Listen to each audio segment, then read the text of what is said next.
Welcome back to Local Edge Radio with Blake and Lesley here on 880 The Revolution, Asheville's Progressive Talk, broadcasting live from the Harvest Farms Organic Studio. For the past few weeks, we've been talking about the Tea Party movement. We've been talking about it from a national level, a state level, and we've seen the Tea Party movement has been organized locally. And we're very pleased to have Tim and Bernard in the studio with us right now to talk about the Asheville Tea Party movement. Welcome, guys, to Local Edge Radio. Thank you. Hey. So let's first start off with, and whoever wants to answer this, when did our local Tea Party movement get organized? That was organized right after the famous Santelli rant on MSNBC, where a lot of folks around the country were thinking about following him up on his suggestion that we start holding new tea parties all of a sudden because of the cram down bill, mortgage bailout bill. And locally here, a very small number of people decided to go ahead and organize something. We met down at Pritchard Park. I can't remember the exact date. It was in February of 2009. And we held our little tea party rally in the rain and at Pritchard Park. Had about maybe 15, 20 people show up. Got a little bit of news coverage. But it really didn't amount to a whole lot. But it was really it was the beginning. Because after that, we decided to continue and keep working together on this and trying to build some momentum. And we held another tea party on Tax Day. April 15th, 2009. And then another, which was very successful. We had an estimate of like 1,200 people show up to that one at the county courthouse. And then another big tea party rally at the courthouse again on July 4th, Independence Day, which was very successful. I actually spoke at that one myself, so that was a lot of fun. Yeah, the first one wasn't really that organized, so I really think the first organized local tea party, Asheville Tea Party, was the Tax Day Tea Party, I would say, from my estimation. Okay, we've got just a couple more minutes left before our next break, so give our listeners some idea of what the Asheville Tea Party stands for and hopes to accomplish by organizing. Okay. The best way for me to respond to that is just to read a little paragraph from a speech that I gave at our Tea Party congressional debate last Friday. The Asheville Tea Party is a nonpartisan group that stands for restoring the supremacy of individual rights in American society, for reestablishing an objective rule of law under a constitutionally limited and accountable government, for fiscal responsibility that does not privatize profits and socialize losses. We stand for the full realization of an economy that is free from political interference and political controls, and we stand for tax relief for private individuals, business people, and entrepreneurs who involuntarily provide boundless resources to an unlimited and corrupted government. Our goal is to transform our socialistic economy and our socialistic culture into one that unequivocally champions and advances individualism, personal responsibility, and economic freedom. Now, Tim, would you have given this speech 3 or 4 years ago Absolutely. under Bush's presidency? I would have, yes. Okay, so this isn't, because we hear that a lot of the Tea Party movement is an anti-Obama movement, and we were wondering here locally if that's what this is about. I know you said you organized a year ago, but what you just read us, you would have said that same set of principles 4 or 5 years ago. Yes, because we've been heading down the wrong road for a long time, and the Tea Party movement, physically, it began in February when people got together for this first very small rally, and then the subsequent ones. But things like this don't just spring out of whole cloth. There was a lot of disgruntlement that began under the Bush administration with expanding Medicare Part D, a huge social program, No Child Left Behind, escalating wars all over the world, not to mention the 120 countries that our military is in already. So we're stretched thin. We're bailing out Wall Street. These things just kind of came to a head, and the Santelli rant was sort of like a symbolic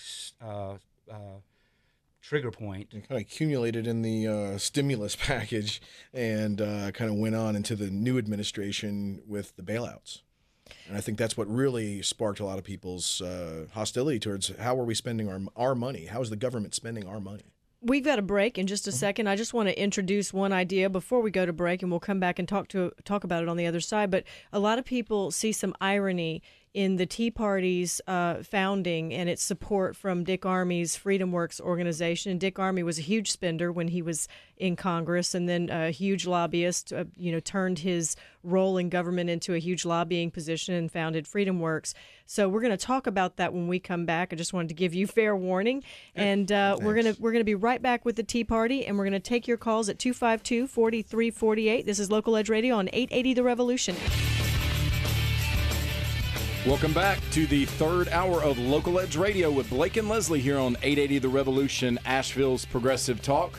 We're very happy that we have members of the Asheville Tea Party in the studio with us, Tim and Bernard, and we've been having a great discussion on the merits of the Asheville Tea Party movement here.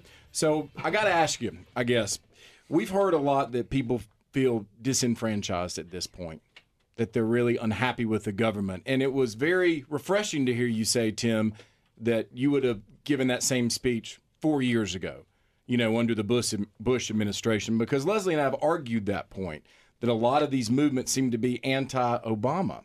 And a lot of the signs we've seen at the rallies seem to be a little disturbing. I'll be honest with you, Bernard, they're a little disturbing. Just with my generation, as we look for some positive change in government, sometimes, when you see some disturbing images like that at some of these rallies, I got to question, what's the point? So does that concern you, that the movement as it spread out, because it doesn't seem to be organized under one umbrella yet, Thankfully. that they're kind of taking different tactics?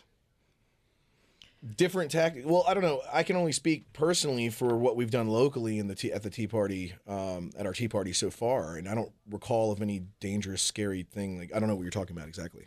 I'm just talking about we've pulled up some of the visuals of some of the signs that have been at some of these rallies that some of them actually look a little racist. I think that points to a question that I was alluding to earlier, in that there is a national Tea Party movement, and whether you want to call it organized or not, or even, a party, people do identify the Tea Party brand with things that they've seen on national television as well as locally.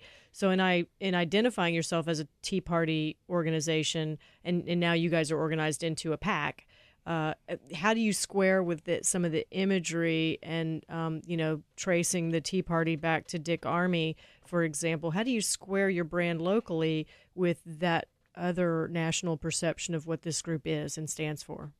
Well, I think people forget that Americans are individuals.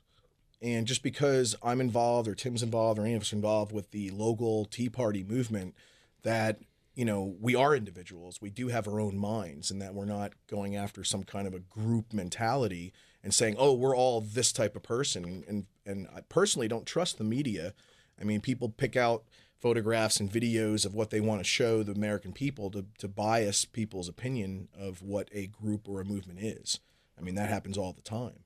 So I see this whole, the media coverage of the Tea Party in different areas. Well, did they cover one of ours? Did they cover all the signs, or did they just focus on certain signs? But I agree with you. I think, in fact, our local Tea Party kind of made the point that, hey, don't make this some kind of an anti-Obama thing, because it's not. So please think about what you're going to put on your sign when you show up. And for the most part, I think on the signs, I don't remember seeing anything really overly anti-Obama with our local Tea Party at all. I think there were a few. As far as Dick Armey goes, you'll have to ask Tim, because I don't really know who the guy is, and I don't really care. There were a few signs at the local parties that focused on Obama, Obamacare, Obama's a socialist, Obama's a Nazi, and then there were signs that said, "I didn't bring my gun this time, but next time I will." So I think there's some concern, and then on the national level, of course, we've seen a lot of that type of sign. So I think there's some concern. When identifying yourself by this particular brand, Tea Party, that you are including, the entire Tea Party movement nationwide, which in a lot of places has been criticized as being having a racist bent to it, having a violent bent to it, by any means necessary, for example, it has been a sign. I think people generally, maybe it's unfortunate, but people tend to point fingers at the administration by the name of the president. I mean, if you remember during the Bush administration, I was out there protesting all sorts of stuff, and you'd see signs, anti-Bush signs, and that's kind of normal. I don't think there's a collective mentality that says, hey, let's make these anti-Obama signs or anything of that nature. Tim, maybe you might want to comment on something. Yeah, go ahead, Tim. Mm-hmm.